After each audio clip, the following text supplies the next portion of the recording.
పచ్చిమిర్చి, బెండకాయ వేస్తున్నా.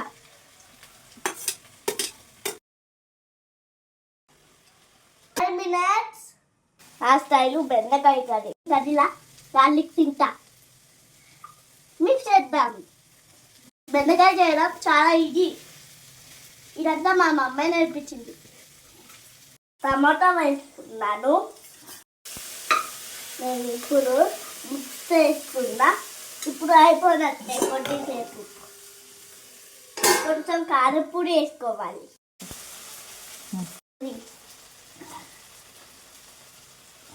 Mixing mixing mixing mixing mixing.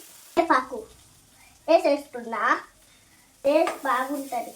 నేను లప్ప తినేస్తా. కొత్తిమీర వేస్తున్నా. సాల్ట్ చేద్దాం. ఇదిగో చూడండి, బాగుంది కదా. ఈజీగా బెండకాయ కర్రీ వచ్చింది కదా. By bye friends. Like and subscribe.